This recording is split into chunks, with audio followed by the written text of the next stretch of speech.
All right, and we're on. Jacqui, how are you today, mate? Good, Ray. How are you? I am spectacular. Thanks for jumping on. No worries. I'm very nervous, not gonna lie, but I know it actually took some time to convince you to jump on, which was interesting. I didn't think you were like that. I was telling Jeremy last week when he did it, I was like, oh, if Ray asks me, I'm just gonna say no to him. Well, Jeremy was just a prerequisite just so I could get you on, because Yeah, fair enough. I knew if I got you on first, he would complain to me and be like, "We're closer, mate." I'd be like, "Yeah, but I really just want to talk to your wife." So thanks for jumping on, mate. No worries. Well, welcome, ladies and gents, to another episode of Talk to Me, the show where I get my friends to talk to me. Today, I have my friend Jacqui. We met her husband last week, and this week we're just going to have a chat, Jax, and see what's happening. Sounds good. Get to know the girl who married one of my best mates. Yes, that's true. Because we know each other, but we don't really know each other. Exactly. If that makes sense. 100%. And that's what I love about this show is I'm getting to know people and actually finding out who I need to kick out of my life because I'm finding out too much about them. So we'll see which category you fall into. Cool. But if people don't know, Jacqui is our graphics designer at church. She does most of our graphics and social media stuff. So all of the pretty pictures that you're seeing, they're coming from her. All of the social media posts, they're coming from her too. How do you find all that, Jax? Good. But I won't lie. Sometimes it's like hard to post. Yep.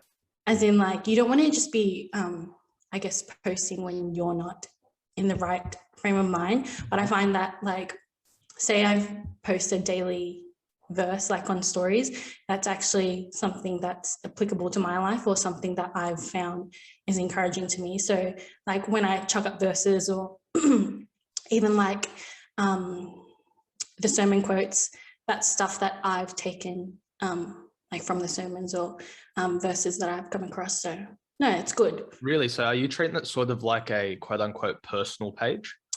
Or like when it comes to that stuff, the quotes and the verses and all that? Yeah. Okay. Yeah, definitely. I didn't know that at all. Yeah. So I just find random when I do because I do the YouTube stuff, ladies and gents. When I find YouTube clips, I'm just finding random stuff. I think, oh yeah, that might sound good. I'll chuck that up. So yeah, it shows no, like even when we like on our comms chat, like of a Sunday morning, every time like I send like a quote through or a timestamp, that's because it was applicable to me or I took something out of it. So nice. Yes. So what got you into that side of things? What got you into graphics and all that stuff?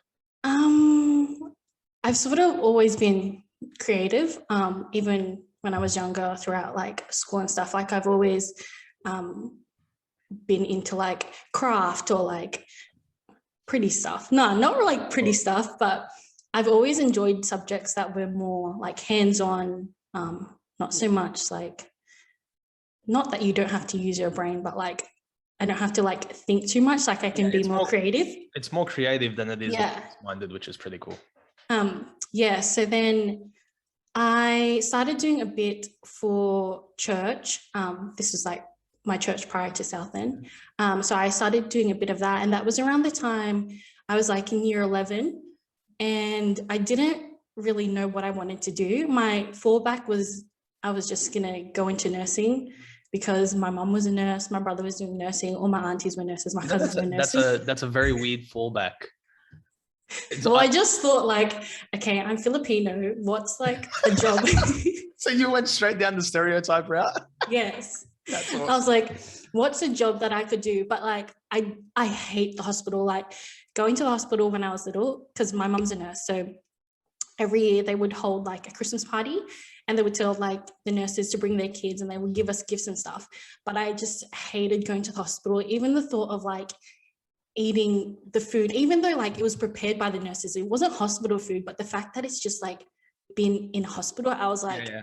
It's got that feeling around it. I'm with you 100%. I even like the smell of a hospital, I'm like, ugh, I just like hate it.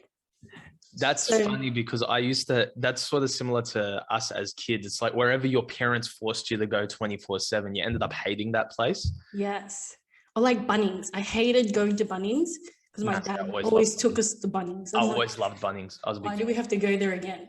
For me, it was the parking lot of our neighborhood Woolworths. because our parents would take us to the parking lot and then we wouldn't move. We would sit in the parking lot while they went into the shops. Oh, I mean, you can't do that now because people will blast you for it. But all four of us would sit in the car for half an hour while they went and did shopping. I was over it. no, I love doing shopping with my mom, like grocery shopping. Even now, I really like doing grocery shopping. Yeah, it's got its appeal now because you're buying stuff for yourself. It's different. So you didn't want to be a nurse. You wanted to be it. So that was your fallback, though. Still a weird fallback. Yeah. So my fallback was nursing, but there was this degree where it was like nursing / business admin. So I was like, okay, if I don't really want to be in the nurse side of things, like, oh, maybe I can just go in like the admin, like business side of things. But I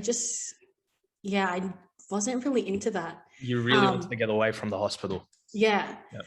But I wasn't like, I didn't have an inkling to go into graphic design.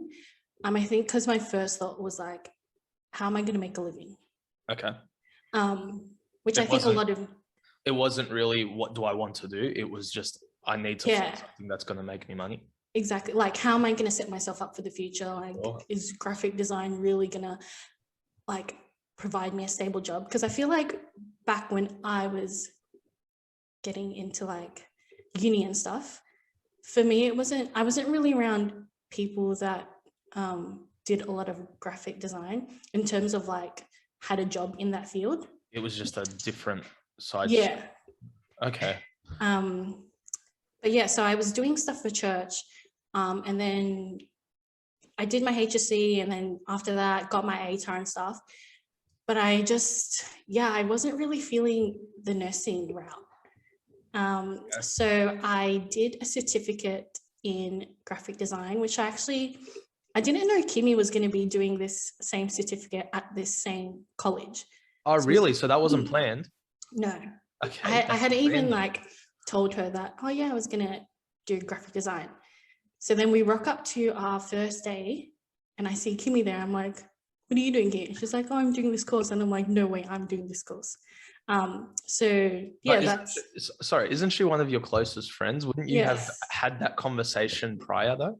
Well, okay. So the thing is like, yeah, Kimmy is one of my closest friends, but because I didn't go to the same church as her during my teenage years. Okay, so it wasn't like you'd have that conversation prior to it like you would have now. Yeah, exactly. Fair enough. So you rock up there and she's standing in the same class as you. Yes. And we were like, wow. But yeah, no, it was really cool because like now we're like really close and we're both into graphic design, and I guess in the near future we want to make SALT a bigger thing. Yeah, so Salt Co is something that you started, what, a year ago, 2 years ago now? Yes. What's the story behind that? Why'd you get into that? So Kimmy and I are both in the graphic design field. At the time, I think Kimmy was working for Southland full-time doing like admin and stuff like that, and then graphic design for the church. And when I first started off, I was working for a company called Blackwoods in like their catalog team. So yeah, we both knew we were in the graphic design space. And Kimmy really enjoyed like doing stuff for church. And I sort of like dabbled in that a bit. And then I moved jobs and then she moved jobs as well. But we still were doing graphic design for church. And then I think the big catalyst for us wanting to start SALT was when we worked on all the branding for TNS 2019, I believe it was, the greater theme conference that we had. And we just like worked really well together. Like if we were both thinking something, it was like I could be like, oh, Kimmy, we should try this, and like she would just do it up. I'm like, yes, that's exactly like what I was thinking. So I guess we were on the same like wavelength in terms of like our design style, and we both just really enjoyed doing stuff that related to church. So that's kind of how SALT, that was the basis for SALT. Like we wanted to focus on graphic design for churches. That's pretty cool. I really like that. Mm. And yeah, you guys are pretty good at it. I do like some of the stuff you guys have put out. And if people don't know, Jacqui and I actually work a lot together at church. She does a lot of the graphics. I at very inappropriate time frames, I'll give her a idea. I'll say, hey, I need this graphic. Any chance I can get it in 2 days? And for some reason, you haven't told me off yet. So thank you for that. It's okay. I don't think I'll ever say no. Like when people ask me, oh, can you do this? Like, I probably won't say no. Well, I'm one person that I'm going to give you permission to say no to, because there's nothing I hate more than someone doing that. Mm. My mind just goes to weird places, so I always forget about stuff. But Jacqui's very good. So most of the graphics that you're seeing with KBB or any of our other church services, they're Jacqui. So okay, you get into the graphic design field. You start loving it, or do you start hating it at the start? I started loving it because I wasn't really exposed to like a lot of the programs that I use today. So it was a really good learning experience for me. Whereas I know some people, they were already using the tools, so they already had found their feet and it was just to enhance their skills. Sure. Whereas I was like super minimal on like Adobe tools. So it was just, yeah, really good platform for me and just to like set me up to what I do today. Okay, so it just set you up really well. And it was one of those, because what's interesting is it's sort of a knee-jerk decision that you had to do graphic design, and you didn't regret it whatsoever, which is very rare coming out of school. That first thing, trying something completely different, it not being a mistake. So that's really cool. But you said that Southland wasn't your first church. I had no clue. I did not know that. Where were you before that? So Southland was actually, so when it was Bethany, Yep. That's where I had grown up till about the age of 12. Okay. And then we moved to Nepean Baptist, Mm-hmm. where my dad took on assistant pastor role. Prior to that, he was assistant pastor at Bethany. At Bethany, goes to yeah. Nepean. So you guys basically grow up there in your teen years. Yeah, so I grew up there in my teen years. And then when I was in year 11 or 12, my dad started a church, New Beginnings Baptist Church. And then we were there for about 5 years. And then we just went through stuff as a family, and we just had to focus on our family. So then we, well, my parents were still going for a bit. I had decided to leave because I was just not frustrated, but the situation we were in as a family, I couldn't handle. It takes a toll. Yeah, and I couldn't handle being at church with people. Yeah, that was really, it wasn't the fact that I was giving up on God or anything. It was just like I couldn't. It just sort of blew up in your mind and you were over it. Yes. Yeah. When do you make the decision to start going to Southland? So I think it was end of 2016, start of 2017. Okay. My mum had started going back to Southland actually, and my parents were like, "Oh, you should go," and I was like, "Oh no, I don't really want to go." Like I had grown up there, and I know these people, and they're like my family. But I guess I was just afraid, because of the fact that I didn't want to be around church people, and I didn't want what was happening in our family for people to like judge us and to leak out and to start. Yes. I always say people underestimate how hard it is to choose a church or how hard it is to go visit a church, because it's a very personal sort of place. Yeah. You know, you don't show up for 1 or 2 weeks. People are calling you up because they actually care about you and they want to see how you're doing. Yeah, but it's also a very personal sort of, like they're asking about your personal life, and it's hard to open up to people, especially when you don't know what the reaction is going to be. Yeah. So I found it like really tough, and my dad just kept encouraging me, like, you need to go, like both my parents. So I would go like Sunday mornings, and I wouldn't really like talk to anyone. I would just like staying in my mum, even though I know these people, even like my friends, like I would say hi, and then as soon as the service finishes, like I'm like, okay, mum, let's go. Very awkward start. Yeah. Yeah. So that happened for, I guess, like, I don't know, maybe 2 months of me going. Yep. And behind like the scenes of like going to church, I had started like hanging out with my friends more. Okay. So like Kimmy, Vida, Zara. So when did that start? Because that's an interesting transition from the 2 months of awkwardness to you being comfortable. When did the comfort start coming in? When did we start hanging out with you, I guess? I guess so during that 2 months, like the girls and I, we started talking a little bit more. Mind you, we had always been friends. So like if we had birthdays or anything, like it wasn't uncommon for us to speak. So I guess just the fact that we were hanging out outside of church, and I was getting comfortable hanging out with them without like them prying into anything. It was just more of them wanting to be there for me as a friend. Let's hang out. What are you doing? Yeah, nice. And so that kind of like pushed me to get more involved in church, as in going to more services or going to like young adult Sunday school class, stuff like that. So, who reaches out? Like, do they make the first move, or did you make the first move? No, they did. Okay. Which I was very grateful for, because I just want to make that very clear that that's a powerful move for all Christians in churches. When you reach out to someone who may not be the most comfortable, it can change their whole personality and lifestyle within a couple of weeks. Yeah, definitely.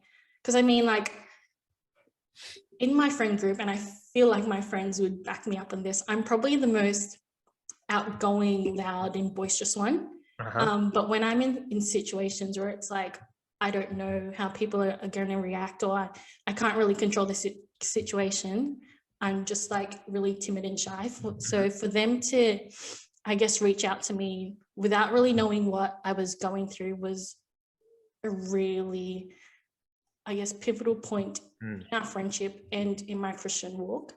So yeah. Yeah, I want to give them a rap for that, because like I was saying, I don't think we understand as Christians, especially being in church constantly and not really having an issue or just constantly showing up. You don't realize what that first step can do for someone, because if they decided not to do that and they're just like, no, we're going to back off or whatever, you're probably not in the position you're in right now. You know, they really made your life coming back to God so much easier than it could have been. Yeah, definitely. I even remember, so the first time I left, I was 12. And so this is like my preteen years, and I was in Sunday school with like the same girls. So we had like a girls' Sunday school class. And I remember when we had left Bethany, Southland, my friend Vida, she actually fasted one meal that I would come back to church. Wow, really? So this is like a 12-year-old girl, like fasting and praying that her friend would come back to the same church so that we could go to church together again. So then fast forward into like early young adult years, I come back, and then Vida would like always tell me like, see, that one meal that I fasted, like it worked, and now you're back. That's awesome. That's cool. So then, all right, you're at Southland for a couple of years. Then you meet us idiots about a year and a half later. Yes. We go on a missions trip together to, where was it? Outback Queensland. Have a blast up there. We do. And then meet Jeremy, you marry Jeremy, and then you move over to Faith Baptist. Yes. How does that move feel?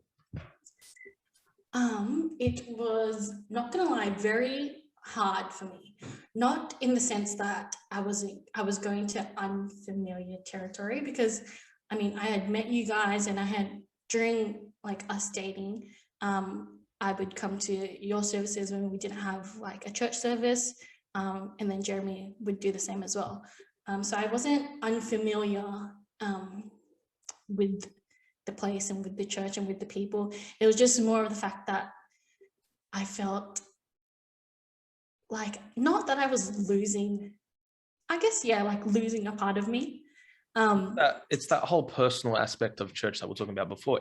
It's not easy, and it's something that a lot of women end up doing because they marry their husbands and then they end up going to their church. But I don't think too many people talk about what that impact is on a person. So it was hard at the start.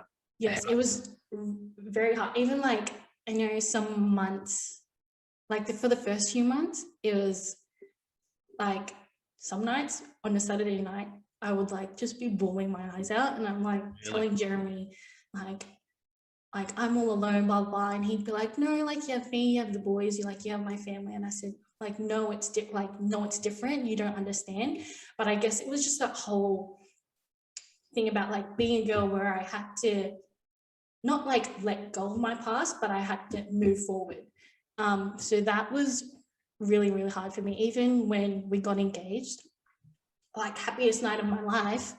But before we walked into the restaurant where my family was and Jeremy's family was, I just started like bawling my eyes out because I said, I'm going to have to leave my parents. I'm going to have to change my last name. So do you like change or do you hate change as a person? I like it. Okay. But I guess I just don't like the whole process of it. Or I'm just a really emotional person. Okay, because I hate change. I think change is the worst thing in the world. But that's interesting. So the transition of change sucks for you, but once you get there, you strive with it. That's okay. So that whole change process was difficult. Again, same question as Southland. When does it start getting easy? For me, it was when I started getting more involved in ministry and just getting to really know the people that I serve with. That's when it sort of got, well, now I feel like I'm really comfortable. Not in the sense that I'm trying to be complacent, but I just enjoy serving with the people that I'm in ministry with. Okay. Do you think that turns it into home for a person? Yeah, definitely. Okay. Cool. So now you're at church, it's all happening, it's all running around. What's the mindset now? You're comfortable, it's all good, you're sort of really involved in ministry and the family aspect of our church. What's the move? What's the mindset?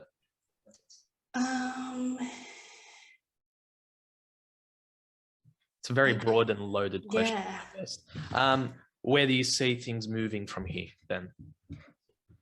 Is it just keep pushing until things start opening up and changing again? Or do you have a certain mindset of what you want to see, how you want to see things happen? No, I think just like to keep doing what we can do, like during this time of lockdown. Even just, I guess, small things like showing up on Zoom meetings. That's kind of like a really big thing for me. I know we can't meet face to face with everyone, but it's just still good to, if like an age group has, say, like Epic or Elevate, if we've got a Zoom meeting on, it's just really good to show up for people.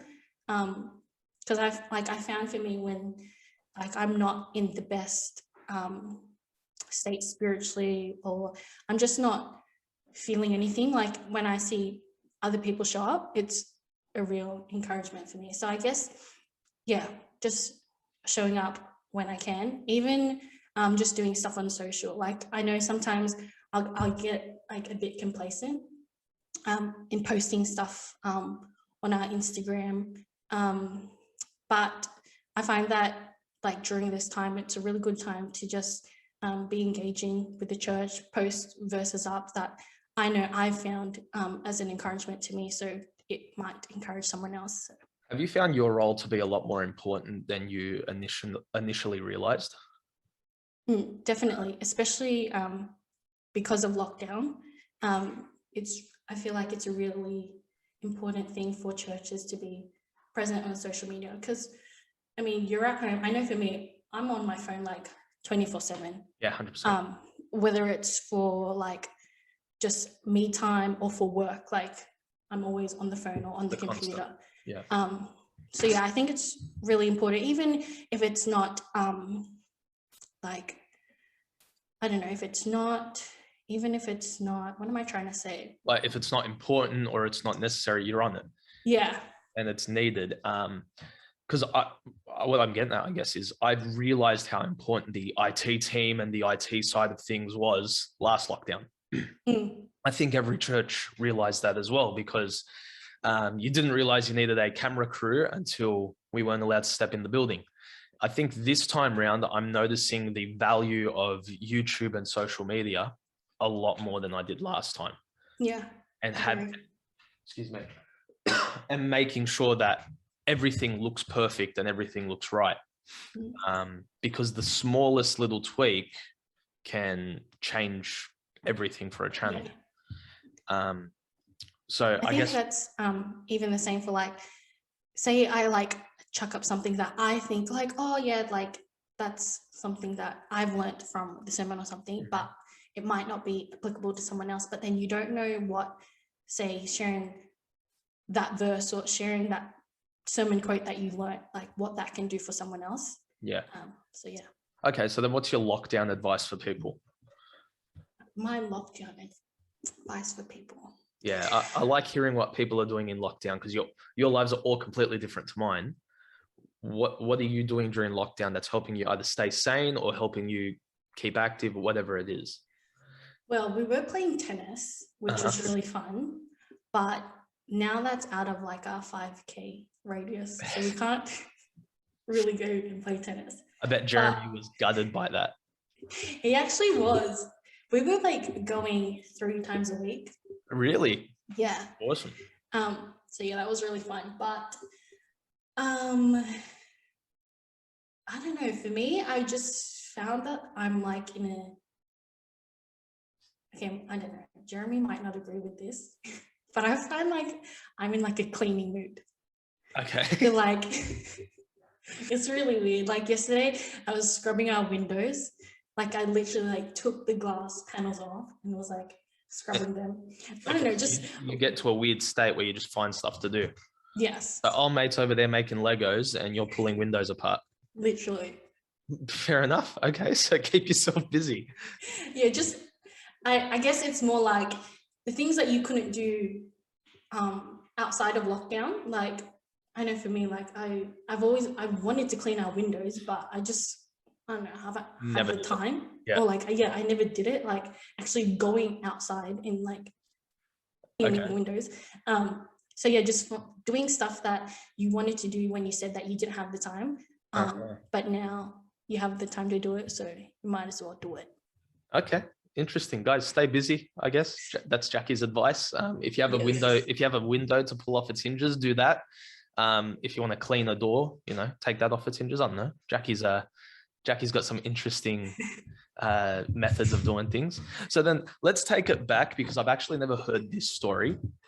When did you get saved? When did you turn to Christ and all that stuff? So I got saved at the age of 5. Okay. We were coming home from a Wednesday night service and it was really like stormy outside.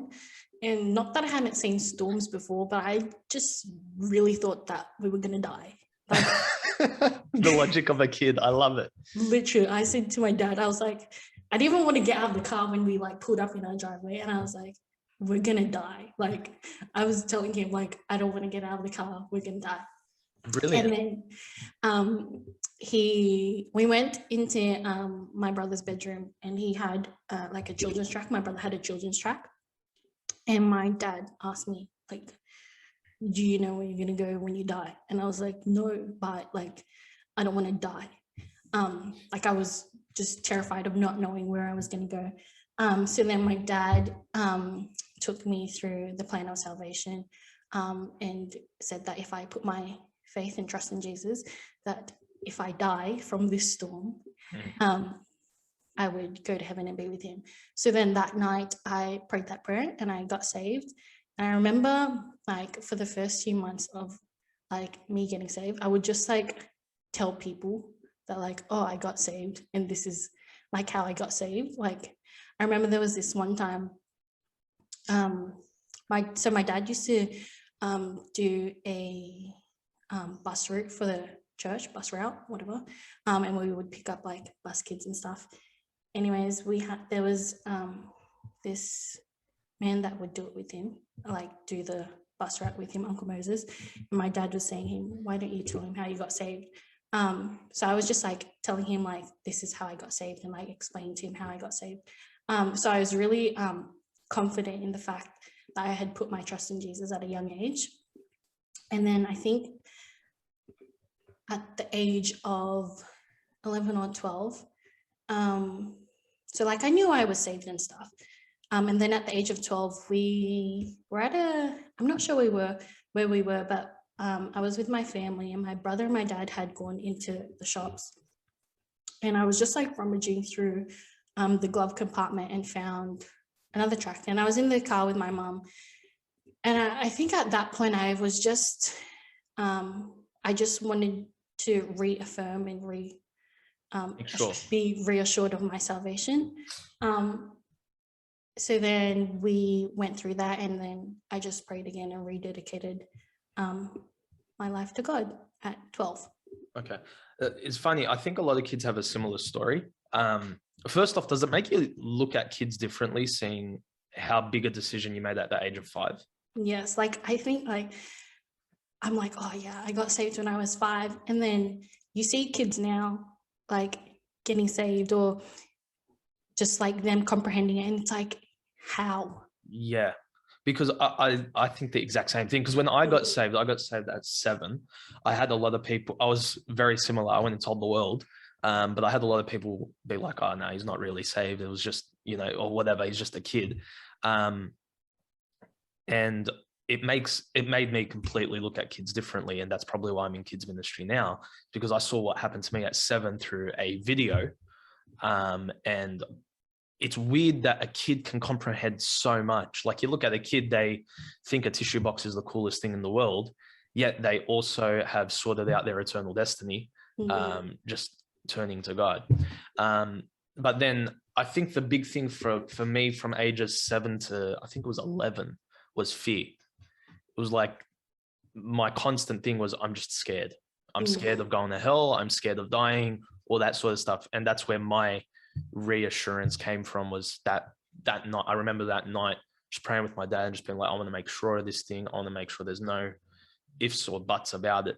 So I think a lot of kids have that same thing, because fear I think it's so easy for a kid to fall into fear, and that just follows them around a bit. Yeah, definitely. I even remember like on Wednesday nights we had kids club, which is kind of like Bible club. And you know how, so the teacher would give a lesson, and then it'd be time to pray, and they would say, okay, put your hand up if you're unsure if you're saved. And so then kids would put their hand up, and then they would say, okay, repeat this prayer after me. And then sometimes I would find myself like, oh, am I saved? Maybe I should just pray this prayer, like just to be sure again.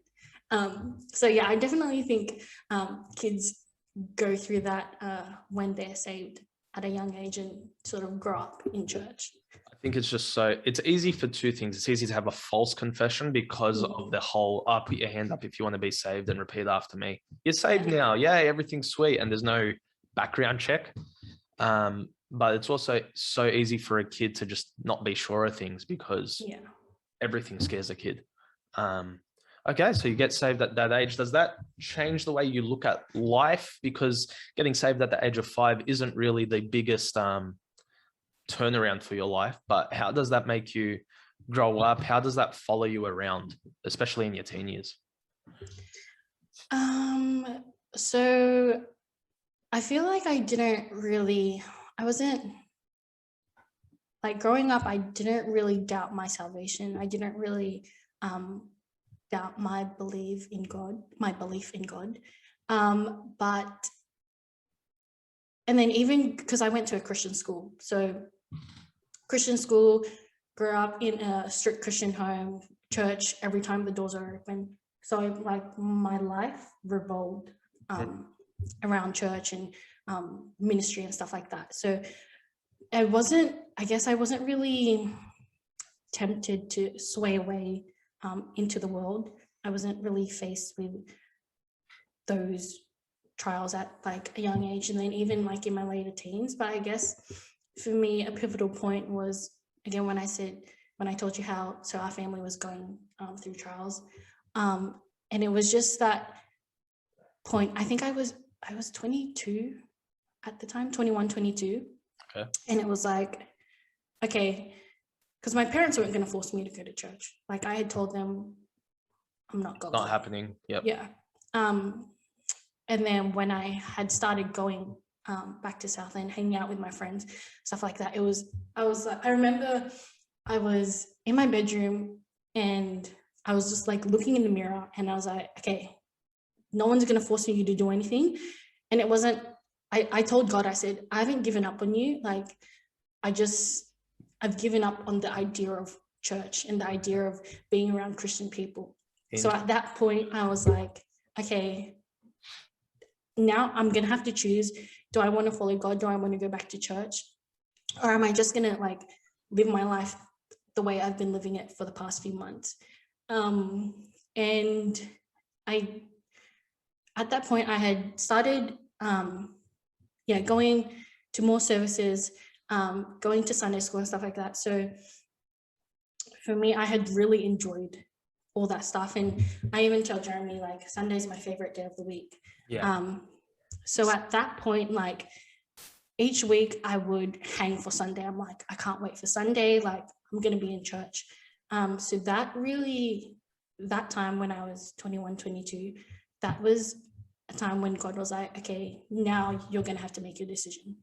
And that's when I had to decide for myself, okay, I'm going to do this and I'm going to be committed to this, like, no matter what. Like, even if I'm the only one doing it, or if I'm like the only one in my family, I'm going to decide to do this.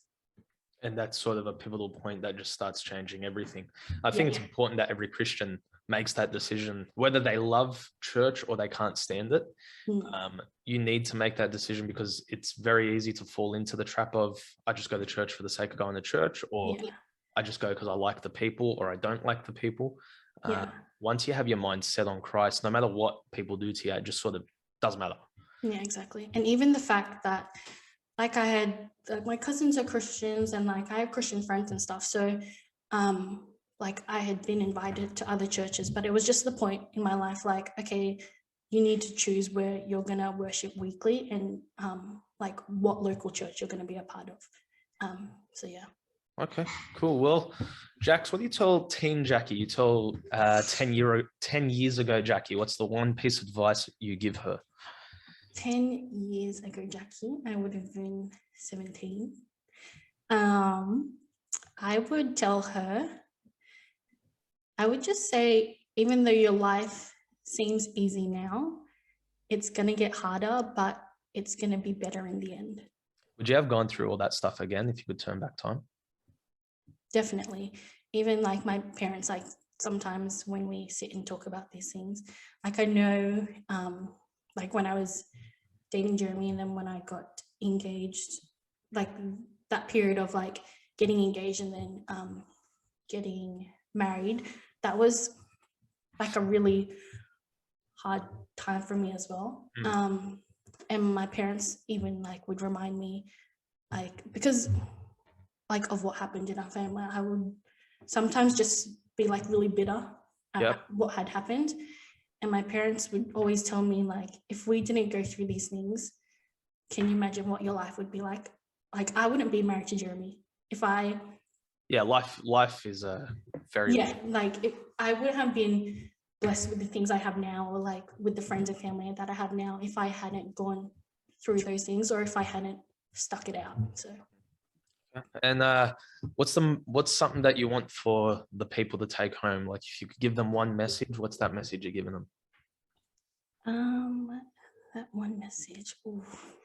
From this, like, it doesn't have to be your encapsulated life, but something from this video. What are you giving them?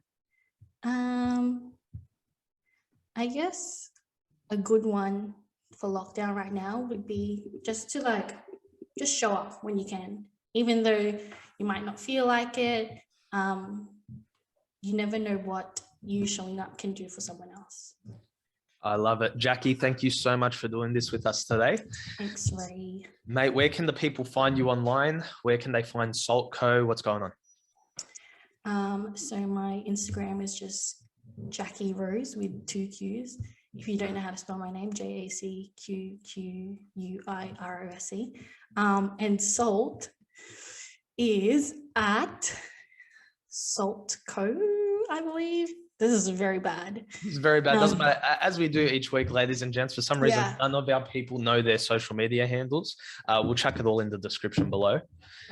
So make sure you follow Jacqui on Instagram, Facebook, Saltco on Instagram, Facebook, and give this video a like, subscribe to it, share it around. Jacqui's got a pretty cool story. We've got to have you back, Jax. Yes. Hopefully in person next time. Yeah, 100% if we ever get out of this lockdown. Yes. Thanks a lot, mate. Thanks for talking to me. Thank you, ladies and gents. We'll talk soon.